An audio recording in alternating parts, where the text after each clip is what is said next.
Welcome to the top-rated and award-nominated Grad School Femtoring Podcast, the place for first-gen BIPOCs to learn about all things grad school, personal development, and sustainable productivity. This is Doctora Yvette Martinez-Vu, and I will be serving as your Femtor, providing you with tips and tricks and everything else you need to know to successfully navigate grad school and beyond. For over 13 years, I've been empowering first-gen students of color along their academic and professional journeys, and I'm really excited to support you too. Hi, everyone. I've decided to release a replay of episode 101. You are being sold a lie, how to plan for a career outside of academia. I originally released this episode on November 10th, 2021. And this episode, I talk about the grim realities of the tenure-track job market. I talk about the adjunctification of academia. Don't worry, I will discuss what I mean by that in this episode. And I wanted to do this replay for two reasons. The first reason is because I've actually been having a lot of conversations behind closed doors with folks who are either graduate students who are exploring other career options. They're realizing that, you know what, tenure track might not be the end all be all for me. I've also been talking to folks who are outside of grad school, a few years out, have been on the market for a while, and things are not quite working out the way that they imagined. Maybe they landed a position that is a great position, not on the location that they wanted, or maybe they've been on the market, not quite getting the tenure track. They've gotten postdocs or visiting assistantships, but not quite the tenure track jobs. And then there's also this third sector of folks who are in tenure track and even tenured positions who are trying to work their way out and explore their options. So I thought I would give you all some context if you feel like, wait, hold up, I don't even know what you're talking about. This episode is for you to listen to if you have considered grad school, are in grad school, and have thought about becoming a professor. Learn about what's going on in institutions of higher ed, what's going on with this profession. And as always, keep your options open. Okay. The other reason I did the replay is because I've got a lot going on in my life personally too. I needed a little bit of breathing room. Right now, I just finished up final proofs and edits for my book, Is Grad School for Me?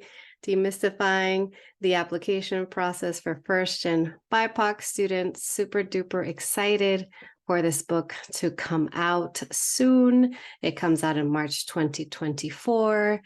And I am looking to be on podcasts, be on you name it, to be invited as a guest speaker from now and all throughout next year. So let me know if you want to hear more about my book. I've also been getting booked for speaking engagements. So right now I'm preparing for speaking engagements with UC Santa Barbara and speaking engagements with Princeton University.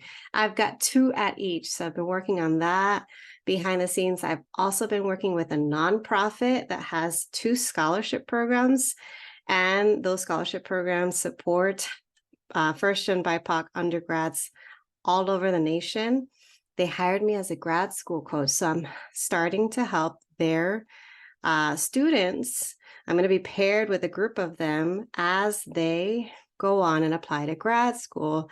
So with my one-on-one coaching clients, with my group coaching clients, I do have a group coaching program for folks who want to learn about sustainable productivity and personal development. It's a little different from the grad school admission stuff, but it's still related. I've got that. And life. I am a homeschooling mama. I also, I've got kids with birthdays coming up and I'm organizing the birthday parties. It has been a lot. I feel like I'm already out of breath just talking about these things. So with that in mind, giving myself some breathing room. And I do have some other pre-recorded guests, and I'm so sorry for the delay, but their episodes will be out soon. I'm super duper stoked with the guests that I have coming up in the next month or two. And that's it. Because if I keep going, this is going to become the podcast episode. Enjoy episode 101 replay. You are being sold a lie. How to plan for a career outside of academia. Here we go. Hi, everyone. This is Dr. Yvette coming to you with another solo podcast episode. And today's topic is on how to plan for a career outside academia. I've been debating whether or not to also call it "You Are Being Sold a Lie: how to plan for a career outside academia." And this subject, what I'm going to be covering today, which is talking a little bit more about academic career pathways and the academic apprenticeship model of training you to become a tenure-track professor, and the rise of adjuncts, or what some call the adjunctification of academia, and unfair labor practices that exist in colleges all over the country. So this is a grim episode, but it's also a very real situation that's happening. And I think it's important for my listeners, most of whom I know, y'all are young or early in your careers. You are, an undergrad, transitioning between undergrad and debating on going to grad school, or you're currently in grad school and trying to finish up. It's important for you to know what's going on. Now, if what I say doesn't sound 100% clear, I'll just preface this episode by saying that I am right now recovering from a migraine. There are days that I wake up, every day I wake up feeling sick just from my chronic illness.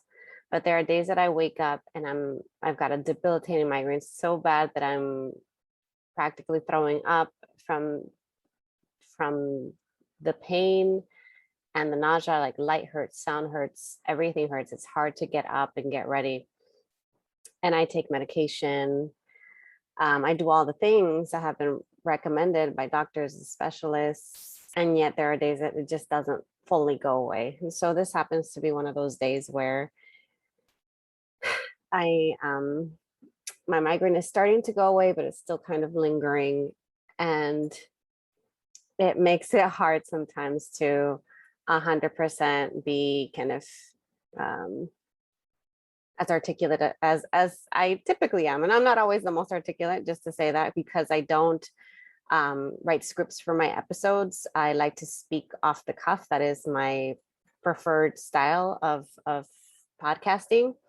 Sometimes I make a little bit more sense than others. But let's get started with the topic on "You Are Being Sold a Lie." Why am I saying that? I think that line, that phrase, some of us have heard it before, and it applies across a lot of different things, whether it's, something that you were taught growing up as a child. Like for me, when I was a child, I was taught that going to college was the solution to everything, was my way out of poverty, was my way. It would provide me with opportunities for advancement, and that was what you did. I mean, you went to college, and then from there you got a good job, and then from there you bought your home and lived a happy life. You live happily ever after. That was what I was taught. I didn't even know exactly like what college was. I didn't know how to get in, but it was just this big, big dream. Then when I got to college and I found out about undergraduate research, and I was admitted into one of the many pipeline programs to help folks go into academic careers. I was told that I would be a shoo-in and get a tenure-track job. And eventually, after 7 years or so, write my book, advance, get tenure, have job security for the rest of my life, and continue to study and teach and research all the things that I love. And that sounded really great. Unfortunately, though, that was not the case and continues to not be the case. Whereas perhaps at one point, you could have expected to get a tenure track job and receive tenure and advance in your career. And that was the expectation after getting your PhD. Nowadays, that's not reflective of the job market. So what's going on? What has been going on for a while now, and now I wish I would have pulled up the stats about when this got started, but I wouldn't be surprised if it was in the 90s and early 2000s that this got started, is the rise of adjuncts, the rise of adjunct professors, contingent part-time professors. Now you could associate them as the gig employees of the university. Currently, at least from 2020, it says that nearly how many 80, hold on, so nearly 80% of faculty members were tenured or tenure track in 1969. So I did pull up a number. This is from a study that was done in 2019 from an article that I found on The Atlantic that I'll make sure to include in my show notes. So 80% of faculty members were tenured or tenure track. This is in 1969. Then by 2019, 3/4 of faculty are non-tenured. This doesn't exactly say whether or not they're adjuncts, whether or not they're lecturers, or they're on the tenure track, but that's a lot of people that do not have job security. And I wouldn't be surprised if 2/3 or 3/4 of professors in 2021 are lecturers or adjunct professors, are part-time employees, and definitely not tenured. So of those adjunct professors, what's going on with them? Generally speaking, adjunct professors make below the poverty line in terms of the money that they get paid for the work that they do. In another article from Inside Higher Ed, from a study that was done, I think this was, I don't see the year here. Let me pull it up. Give me a second. So, where is from the American Federation of Teachers, and this was pulled up. This was from 2020. So an article written in 2020 was saying that nearly 1/3 of adjuncts surveyed for this report that's cited in this Inside Higher Ed article. So nearly 1/3 of adjuncts that they studied, that they surveyed, earn less than $25,000 a year. And that continues to be true. I mean, that's true among my friends and my colleagues and folks I know in my network who are adjunct professors. That is about what they make. And that's like across the board, regardless of cost of living. So regardless of if you live in California, New York, or in Ohio, Nevada, it's the same, which means that if you are making that much in a higher cost of living area, you're probably needing to rely on public assistance. And so that's nearly 1/3. So the other third makes less than $50,000 a year. Now, $50,000, and that's less. It may seem like a lot, but once you take out your benefits, taxes, and account for cost of living, again, it's not much at all. And another thing that came up this morning, because I was planning on recording this episode, and then I got a little bit delayed because I didn't feel well. And then a friend of mine sent me an article that came out in the LA Times this morning. Just perfect timing. I guess it was meant to be, because I was supposed to record it earlier, and then I didn't, and then I waited, and then this article came up. And so there's another article that from the LA Times, and this one I'll just mention the title of it, because I know this individual who wrote the article. So the article is, or I don't know her personally. Hopefully I can have this person on the podcast. But so this article is by Diane Nevares or Nevares. It says UC churns through a quarter of its lectures a year. Why I was forced to move on. So this one just came out November 9th. So by the time you listen to this podcast episode, you can say, okay, it came out yesterday. You might want to read it if you're interested in it. Again, I'll put it in my show notes. So in this article, the author is referring to the circumstances that led to her leaving her position as a lecturer at UC, I believe it's UC Irvine, and then goes on to discuss the ways that the UC Union currently is fighting to represent thousands of lecturers across the UC system. And they're fighting for basic things, what should be basic rights. They're fighting for fair compensation. They're fighting for reasonable workloads. They're fighting for pathways for promotion for folks who are non-tenured employees, non-tenured professors, adjunct professors, lecturers at universities in the UC system. And there were two quotes that are hers that really kind of stayed with me, that I want to share right now. One of them is her referring to lecturers and adjunct professors, and she says, quote, "We stand on perpetually shaky ground, burdened by unpaid work, salaries too low to afford to live in the communities where we teach, and always wondering if we'll still have a job next year." That could not be more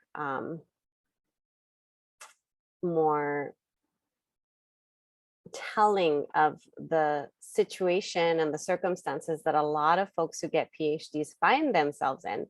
They think, oh, I'm just going to adjunct for 1 year. It's so that I can be on the job market another year, so that I can eventually land that tenure-track job. And then another year passes, and then another year passes. And then all of a sudden they realize, oh my goodness, I'm 5 years out and I'm still making $25,000 a year. And when you think about all of the income that is lost, not just because of low wages and low salaries, but also because that means you haven't had opportunities to put money in your retirement accounts. And if you think about, if you're someone who's young, the income that's lost from the moment that you got your adjunct job to the moment that you might potentially retire, let's say it's age 65, and you do the math of the compound interest. And I'm saying this because one of my friends recently did this and did the math, because there was a cut to the, I think it was the match, or the amount of, the match that's provided by her employer.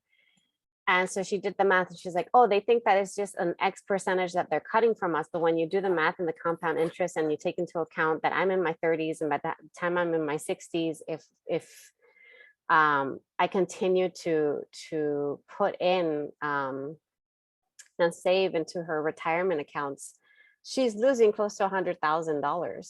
So that's $100,000 that she'll never get back. And so that's the same thing that's true for any young professional. If you think about all the time that you're potentially losing, all the money you're potentially losing because you're in a position where you're not getting paid your worth, you're not getting paid equitable increases, you have no pathway for promotion, they just expect you to stay in one place forever.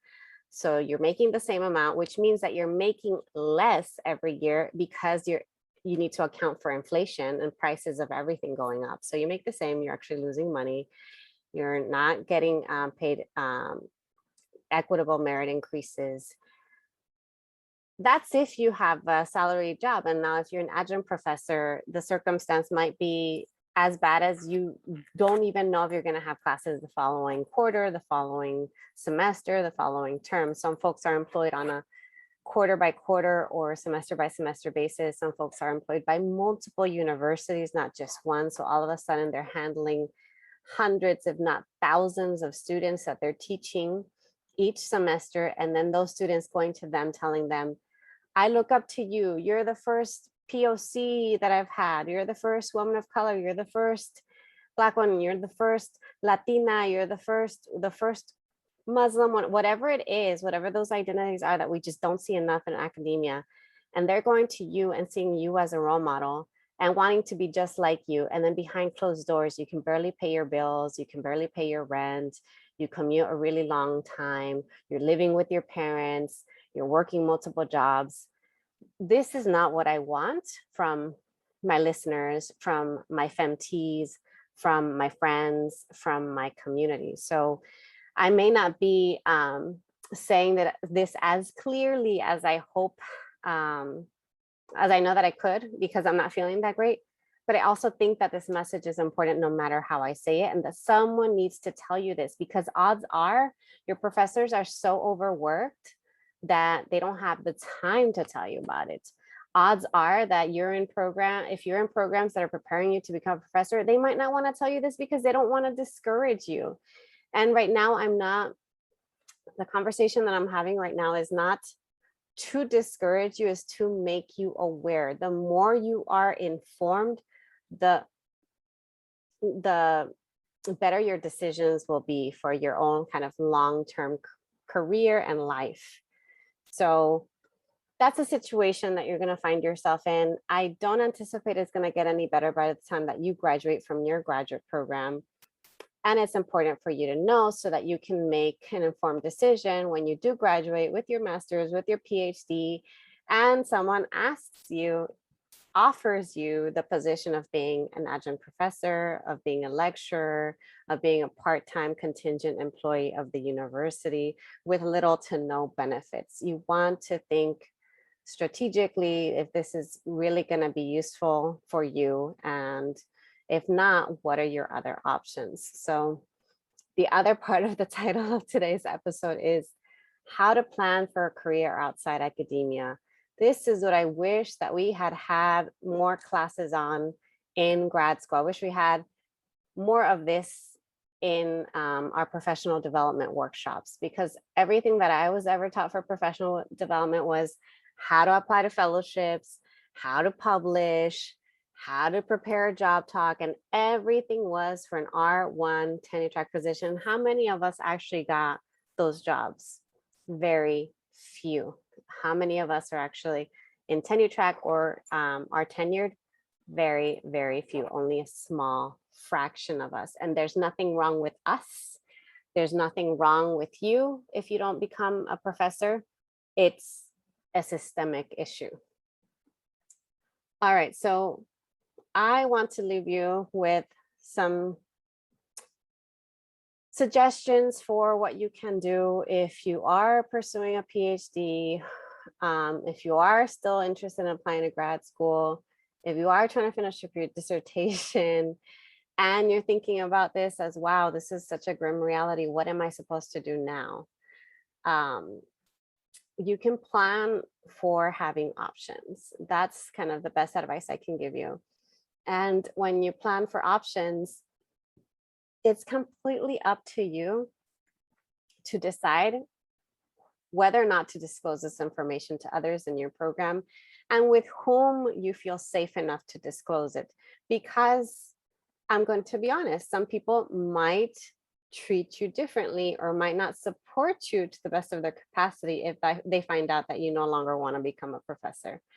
It's unfortunate, but it happens, and I want you to be aware of that. So you get to decide whether or not you're going to pursue and prepare for other options and do it publicly, or do it kind of on your own, and only sharing it in safe spaces or with people that you deem safe for you to share this information. Okay, so what's one thing you can do to keep your options open?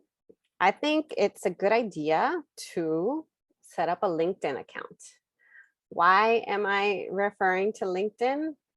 Because in the world outside of academia, there is a social networking site called LinkedIn where a lot of folks with jobs outside of higher ed like to hang out. And that's where a lot of folks who are recruiting for jobs outside of higher ed hang out too. And so LinkedIn is a great place for networking. It's a great place for finding jobs. There are actually settings on LinkedIn for you to share, whether or not you're open to work. And then they'll send you suggestions for the types of jobs that might be good for you, that are kind of open for you to apply to. There are settings where you can look up different companies and individuals at different companies and find out, so who has a similar background as me, who went to the same undergrad as me, who got this similar who had a similar major as me and landed this job with this company or at this nonprofit, or got this internship. So, and I suggest kind of messing around a little bit more with LinkedIn, setting up, your professional kind of LinkedIn resume, and starting to connect with people. And it's not unusual, it's not strange to send connections, with people that you're interested in their career path. It's also not unusual to reach out to folks who are in jobs that you're interested in and have a couple of informational interviews. You can do this at any time on your own. You don't have to tell anybody about it. Nobody else needs to know. It's even, now in the world of Zoom, it's kind of nice that you can have these meetings with people all over the country. It doesn't have to be in person, and take notes and ask them, how did they land their position? How did they prepare for it? What kind of pivots did they make? What kind of skill sets did they gain? And all of that will help you position yourself to become more competitive for the job market outside of academia. And the great thing about networking too is not just that you'll learn and gain really valuable advice from people, but then you're extending your network so that if they know that you are interested in jobs, if they remember you, they're gonna send you job ads, or they're gonna refer you to speak to someone else who might have an opening. So it's just good to get in the practice of trying to network, getting out of your comfort zone, and reaching out to people. And it doesn't hurt to ask for 15, 20, 30 minutes of their time for an informational interview. I get them all the time. I would get them in my previous jobs too, people randomly reaching out to me to meet with me for an informational interview. And of course, I almost always say yes. And if I say no, I reschedule it. It's usually because of a conflict. Most people, especially if they're in positions that you're interested in, and if they're doing kind of work where they're helping others, I can't imagine them saying no. And if they do say no, then don't take it personally. Maybe something's going on for them, and this is not a good time. So, try someone else. So the first kind of suggestion when it comes to keeping your career options open and preparing or planning for a career outside academia, is to set up a LinkedIn account and start to use that resource. Another related suggestion is to join online communities. What do I mean by that? There are groups, there are Reddits, there are Facebook groups, all for people who have left higher education. There are groups for folks who have left student affairs, for folks who have left academia and professor jobs. And, sometimes it can be a little bit triggering to be in some of these spaces because folks have dealt with a lot of trauma and have dealt with a lot of toxicity and perhaps even worse situations than you encountered. But I think it's worthwhile to be in these spaces because a lot of times they share really valuable career advice, job application advice, job ads. There are folks in there who have transitioned out, who have a similar background as you. You can reach out to them, you can connect. So, in a similar vein as joining LinkedIn and networking, the same can be said about joining certain groups, whether it's via Facebook, whether it's via, I don't use Reddit, but whatever a social media platform that you use, there's, a lot of conversations going on Clubhouse. I'm new to it, but learning. There's also a lot going on academic Twitter. Also, I'm also new to it and also learning. In fact, one of my former students is going to teach me a little bit more about how to get better at using Twitter. I'm so excited to meet with him. But yes, so just open yourself up to learning and from others, connecting, using websites and apps that you previously probably didn't use, all with the intention of learning and networking and community building. All of this is going to help you, again, keep your options open. Now, the third thing I want to recommend while you're still a student is to apply for jobs. If you have the capacity to do it, to apply for part-time jobs that are LTAC or higher ed adjacent. Why do I say that? Because that's just another option. So just like learning about jobs outside of academia is another option, getting a job that's within academia, that's not necessarily a professor position, might be a good option for you. It might or might not, it really just depends, but it's good to gain that work experience. Why? Because you'll learn what it's like to be part of an office setting, to serve others, to do programming, curriculum development, public speaking, creating workshops. All of that is going to be really good, professional work experience for you. And an extra kind of pro tip that I would offer you is, if you are in one of those positions as an undergrad or as a grad student, and you have a supervisor who's in a position that maybe you might be interested in securing in the future, I would recommend advocating for yourself and specifically asking for professional development opportunities. And you could potentially even ask your manager to get trained on things that they do. Maybe they are the ones that manage budgets, or they're supervising others, or they're the ones creating the curriculum. If you can ask them, once every term, having a session with them where it's a skills sharing session, and they're teaching you how they do something, or you can assist them in one of the many tasks that they work on, all with the effort of you learning this new skill.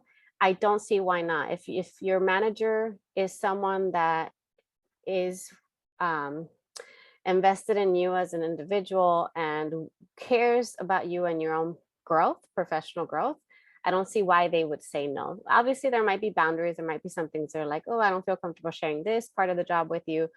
But there's always a way to kind of reach a compromise for them to help you and teach you and train you. I know that's something that I would constantly offer the folks that I supervised in the past. I would ask them, like, if there's anything you'd like to learn, anything you'd like to create, anything you'd like to develop, anything you want me to share, I was all ears, open and willing to train them, to teach them. So that way, there was another thing to add to their resume, to their CV for future jobs. Now, actually, one thing that we did do was started to include grad students in the committee, like the review committees, and to interview students, all of that. So reviewing applications, interviewing folks, very, very good work experience for you if you can get that. Now, another thing that I want to offer as a suggestion, and again, if you have the capacity to do this, and this can happen both while you're a student or after you've graduated, is consider applying for internships and or signing up for volunteer opportunities in your industry of interest. So I say if you have the capacity, because it does take time, and because some of these opportunities are both paid and unpaid. If you ask to volunteer somewhere, the expectation is that you're providing your time to assist them, and the compensation is not financial. The compensation is the experience of being there and helping them and possibly learning a thing or two while you're there. So internships, sometimes they're paid, sometimes they're unpaid. And even if they're paid, sometimes the hourly wage isn't that great. But again, you're there not necessarily for the money, but for the experience and for the skills and for the references, the connections that you're making with people there. You might not have the capacity to do this. Maybe you can't take on an extra thing that's unpaid because you have bills to pay, but just know that this is an option. I have a friend who is currently volunteering 2 hours a week at a nonprofit. It's 2 hours. It seems completely kind of doable for her and her schedule. And it's going to provide her with really excellent experience to learn from the head of that nonprofit, how to run a nonprofit. So, don't ever don't ever think that, just because you're no longer a student or just because you don't have the capacity to take on another kind of part-time job or full-time job, that you can't do something else to prepare for jobs outside of academia. There are a ton of people who would be more than glad to have you on as a volunteer to teach you their skills and ways in exchange for you helping them with their work. In fact, I'm happy to take volunteers for Grad School Femtoring, offer some femtoring in exchange for, kind of like a skill sharing. So don't, what's the word, like, take that off of your kind of options of, you can always volunteer or apply for internships or create your own internship. Go out and pitch yourself to someone and say, hi, I'm interested in X, Y, and Z. I know there's no, there might not be any openings right now, but I'm happy to be an intern in exchange for learning X, Y, and Z, So I have heard of people doing that. In fact, I would help students do that and create their own summer research internships. Reach out to professors, send a pitch, and then say, I'm not asking you for any money. In fact, my program is going to sponsor me, so you don't have to pay a single dime, and I will help you with your research. So similarly, you can pitch yourself for a volunteer and internship opportunity. Again, it might not be paid, but it's going to be a finite period of time. It's only going to be a certain number of hours that you agree to doing it, and that you're going to get something out of it. And if it's that skill set, it's that connection, it's that reference from the person that you worked with. Okay, the last thing I'm going to say in terms of how to prepare for a career outside of academia is to always, always, always, even if you're pretty set on becoming a researcher, full-time researcher, and a tenure-track professor, even if everything's looking great, you're getting all the fellowships, you're publishing everything, and you are just 100% committed to this, I just want you to, no matter what, always keep your options open.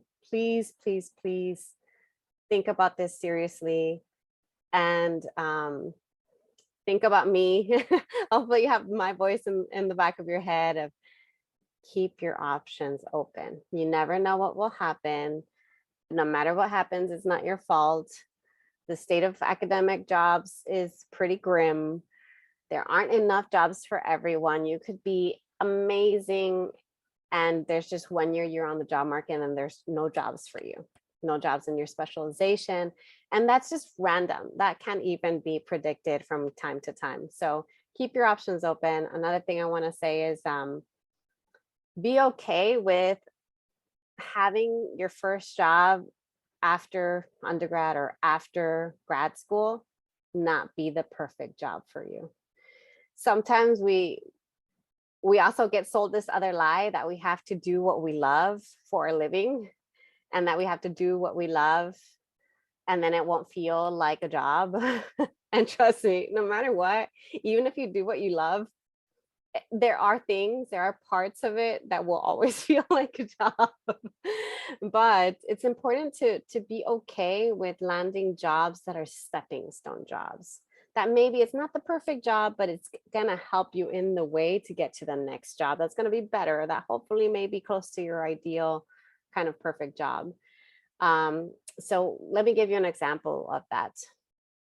Maybe you are a recent PhD graduate and you didn't secure a tenure track job, and you've been adjuncting and you're debating on getting a full-time job, but you really want to become a director or an assistant director of a program at a university or of a nonprofit, or you want to become the CEO of your own company, or you're there, like mentally you're there. You're like, I got my PhD. What did I spend all this time and money for? It took me 6-8 years to get this. Yes, you might feel like you're ready, but if you don't have the connections and the networks, you might not land that first perfect job, but maybe you can land that stepping stone job. So what is the stepping stone job? You can land a job as an advisor, as a coordinator, as an assistant director, as what other jobs? I'm trying to think of job titles that are adjacent to the titles that I just mentioned right now, as someone who does community outreach, or someone who's helping with marketing, or someone who's helping with user experience, or maybe you land a job in ed tech. Or maybe even your first job is an internship and you're an assistant. Maybe you're a virtual assistant, or an assistant to someone who's starting a company. And don't kind of dismiss that. Like, that is excellent, excellent learning experience. Again, you have to measure what you can and can't accept when it comes to your salary. But if you've already been accustomed to making poverty line salary as a graduate student and similar as an adjunct professor, most likely a lot of jobs out there, including jobs actually like working in retail or working in the food industry, might make the same or possibly even more than what you're used to making. So I just want to kind of like put that out there, have that information on your mind, that you might be getting trained for a research position. You might be getting trained to become a tenured professor. And there's a good chance that it might not work out, even if you do everything perfectly. And I don't think it's okay for you to not have someone tell you that it's okay to have other options, so that when the time comes and you do have to consider them, you know what to do and you feel a little bit more empowered. I know I do, because I know I can pivot at any point in time. I was able to take the courageous step of leaving my former position to do this, what I'm doing now. And if in a year, 2 years, 3 years, this doesn't work out, I know that I can again pivot. I can again land another job, because I'll follow my own advice. And it's in following my own advice that I've gotten this far, and that I continue to be able to provide for myself and my family in some way, shape, or form. So I hope for the best for you and for your circumstances. And I hope that you will kind of take my advice, take it to heart, and always keep your options open. All right. Thank you so much for listening, and I will talk to you all later. Thanks so much for joining me in the Grad School Femtoring Podcast. If you like what you heard, here are 4 ways you can support the show. The first is to make sure you're subscribed and leave a review on Apple Podcasts. The second way is to get your copy of my free Grad School Femtoring Resource Kit, which includes essential information to prepare for and navigate grad school. You can access it at the link in today's show notes. The third way to support my show is to follow me on social media. You can find me on Instagram with the handle @Grad School Femtoring, and on LinkedIn by searching my name. The last way to show your love is to sign up to work with me via my Grad School Femtoring Academy, my group coaching program for first-gen BIPOCs seeking to work on their personal growth and gain sustainable productivity skills. You can learn more at gradschoolfemtoring.com/academy. Thanks again for listening, and until next time.